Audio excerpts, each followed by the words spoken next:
नमस्कार। सीमा कौशिक की कक्षा में आपका स्वागत है। आज की हिंदी कक्षा में हम पढ़ेंगे कक्षा 7वीं की हिंदी की पाठ्य पुस्तक वसंत भाग 2 से कविता भोर और बरखा की व्याख्या और इससे संबंधित प्रश्नोत्तर। भोर और बरखा ये कविता मीराबाई द्वारा रचित है और मीराबाई श्री कृष्ण की अनन्य भक्त मानी जाती है। और इस कविता के अंदर उनके 2 पदों का वर्णन किया गया है। जो पहला पद है वो उसमें उन्होंने ब्रज की जो सुबह है उसका वर्णन किया है और इसके अलावा जो दूसरा पद है उसमें उन्होंने सावन में होने वाली बारिश का वर्णन किया है, सावन मास का वर्णन किया है।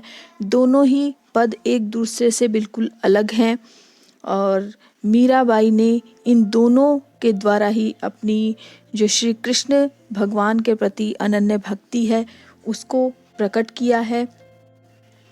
पहले पद में उन्होंने ब्रज की भोर का यानी प्रातःकालीन सौंदर्य का वर्णन किया है और साथ में ब्रज में क्या क्या होता है सुबह सुबह वो सभी वर्णन किया है। जैसे घरों के दरवाजे खुल जाते हैं, गोपियाँ दही मथती है और उनके कंगन की आवाज़ सुनाई देती है।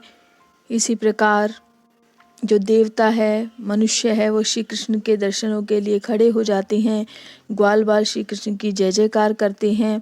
श्री कृष्ण मक्खन हाथ में रोटी लेकर गाय चराने के लिए निकल पड़ते हैं। इस प्रकार से उन्होंने ब्रज की भोर का वर्णन किया है कि प्रातःकाल की शुरुआत वहाँ कैसी होती है। और जो दूसरा पद है उसमें उन्होंने वहाँ की वर्षा ऋतु का वर्णन किया है कि जैसे ही सावन के बादल आते हैं तो मीरा का मन है उसमें उमंग जाग उठती है। वो श्री कृष्ण के आने की आहट मीरा को सुनाई देती है। तो इस तरह से वर्णन उन्होंने सावन मास का, वर्षा ऋतु का किया है। तो शुरू करते हैं हम अपनी कविता भोर और बरखा। जागो बंसी वारे ललना, जागो मोरे प्यारे, रजनी बीती भोर भयो है, घर घर खुले किवारे। गोपी दही मथत सुनियत है, कंगना के झनकारे, उठो लाल जी भोर भयो है, सुर नर ठाढ़े द्वारे।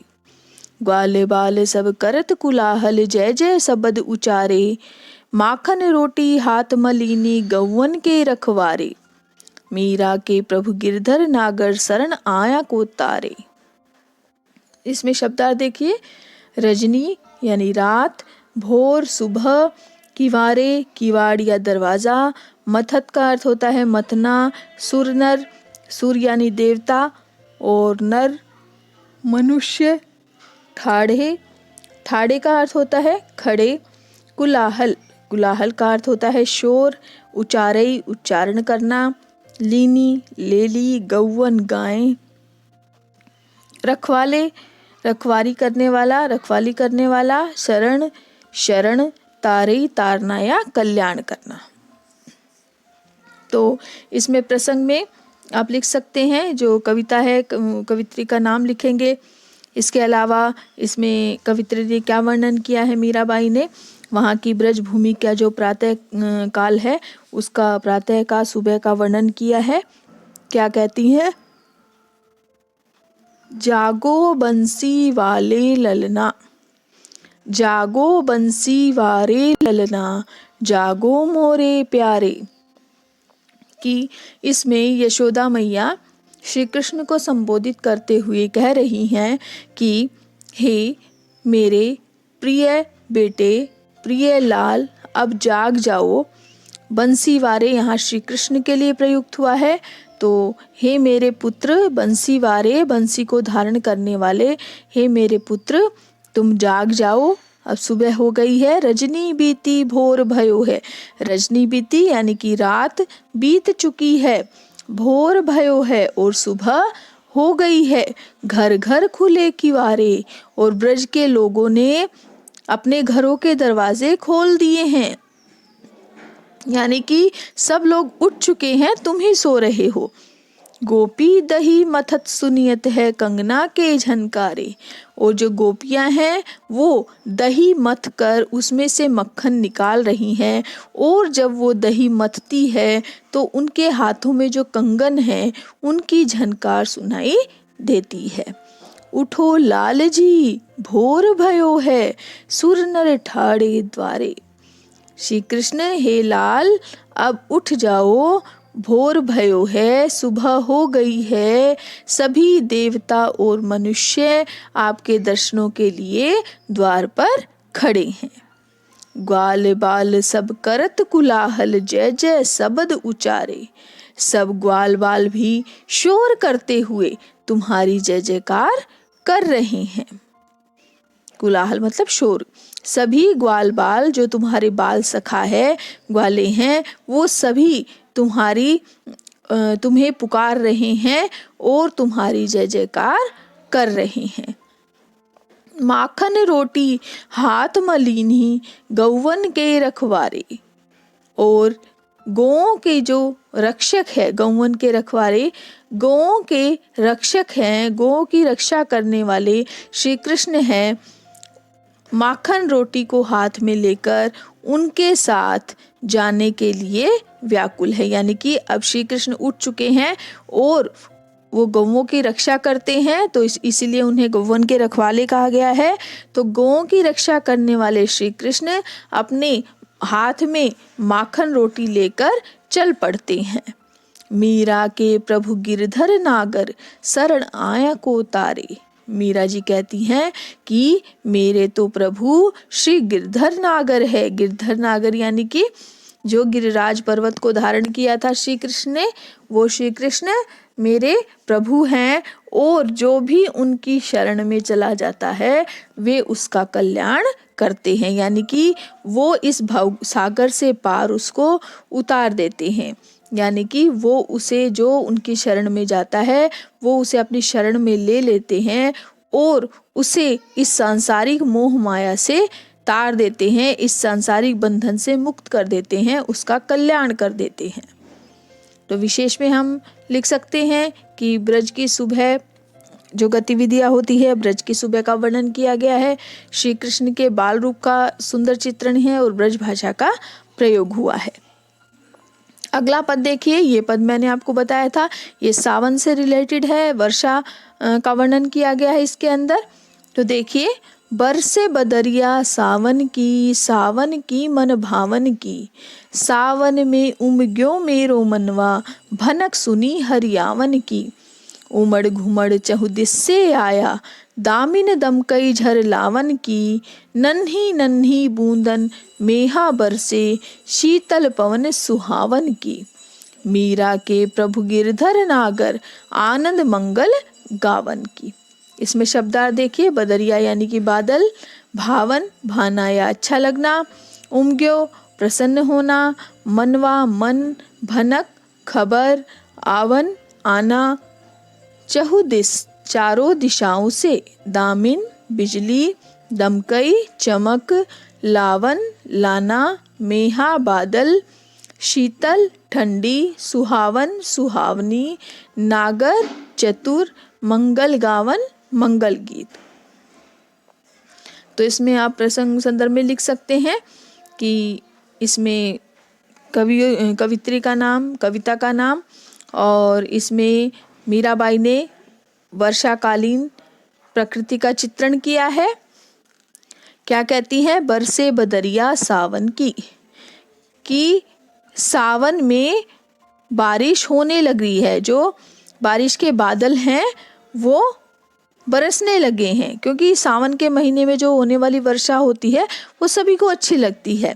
तो कहती है बरसे बदरिया सावन की मन भावन की, कि सावन में बारिश के बादल बरसने लगे हैं, अर्थात वर्षा होने लगी है, और सावन के आते ही मन भावन की, मन में उमंगे उठने लगती है। सावन में जब वर्षा होती है तो मन में उमंगे उठने लगती है। सावन में उमग्यो मेरो मनवा, कि मेरा मन क्या है, सावन के अंदर मेरा मन उमगने लगा, यानी कि उसमें उमंगे उठने लगी। और भनक सुनी हरियावन की, और श्री कृष्ण के आने की भनक भी लग जाती है। किसको? मीरा को। दोबारा देखिए, बरसे बदरिया सावन की मन भावन की। कि सावन में जब बादल बरसते हैं तो वो सभी को अच्छे लगते हैं, मन भावन की, यानी कि मन को भाते हैं। सावन में उमग्यो मेरो मनवा, भनक सुनी हरियावन की। मीराबाई कहती हैं कि सावन के आते ही मेरे मन में उमंगे उठने लगी और मुझे मेरे हरि के, मेरे श्री कृष्ण के आने की भनक लग जाती है। उमड़ घुमड़ चहुदिस से आया, दामिन दम के झरलावन की। कि बादल चारों दिशाओं से, चहुदिश मतलब कि चारों दिशाओं से उमड़ घुमड़ कर आ गए हैं, और उन बादलों के अंदर से दामिन दम के बिजली चमकने लगी है, झर लावन की, और वर्षा की झड़ी लग गई है। यानी कि सावन के महीने में क्या होता है, चारों दिशाओं से उमड़ घुमड़ कर बादल आते हैं और उनमें से बिजली चमकती है और वर्षा की झड़ी लग जाती है। नन्ही नन्ही बूंदन मेहा बरसे, छोटी छोटी नन्ही बूंदे गिरती है। मेहा, मेहा मतलब कि जो बारिश है, बारिश बरसती है नन्ही नन्ही बूंदों के साथ। शीतल पवन सुहानन की, ठंडी और सुहावनी पवन चलने लगती है। मीरा के प्रभु गिरधर नागर, आनंद मंगल गावन की। मीरा जी कहती हैं कि मेरे प्रभु तो श्री कृष्ण है और उनके आने की खुशी में वह मंगल गीत गा रही है। तो इसमें वर्षा ऋतु का वर्णन किया गया है। मीरा की श्री कृष्ण के प्रति भक्ति प्रकट हुई है और ब्रज भाषा का प्रयोग है, ये आप विशेष में लिख सकते हैं। आगे इसके कुछ प्रश्न हैं, वो देख लेते हैं। सबसे पहला प्रश्न देखिए, बंसी वारे ललना मोरे प्यारे, लाल जी कहते हुए यशोदा किसे जगाने का प्रयास करती है और वे कौन कौन सी बातें कहती हैं।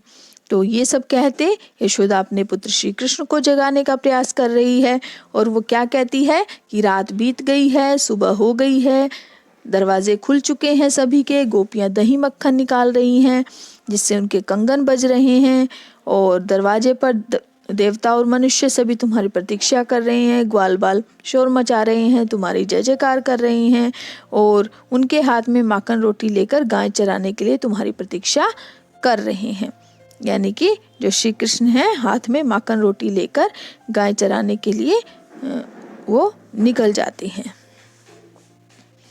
आगे देखिए, नीचे दी गई पंक्ति का आशय बताना है। माखन रोटी हाथ में लीनी गौवन के रखवारे।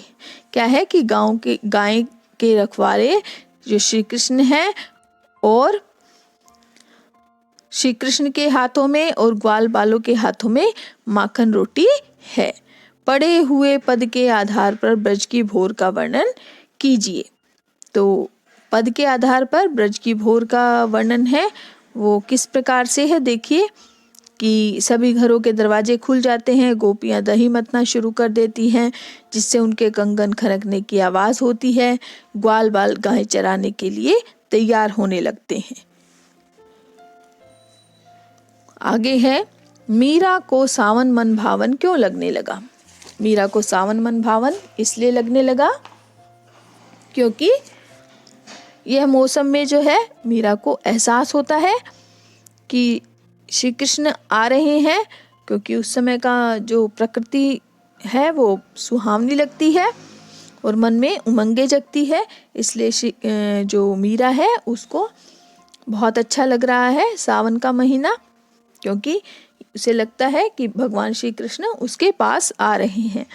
पाठ के आधार पर सावन की विशेषताएं, तो सावन के महीने में बादल होते हैं, गरजते हैं, बिजली चमकती हैं, वर्षा होती है, सबको खुशी होती है, चारों तरफ हरियाली होती है और गर्मी कम हो जाती है और ठंडी हवाएं चलती है। इस प्रकार से सावन का वर्णन किया गया है। आपको ये पाठ, इसके प्रश्नोत्तर अच्छी प्रकार से समझ आ गए होंगे, कविता की व्याख्या भी आ गई होगी। धन्यवाद।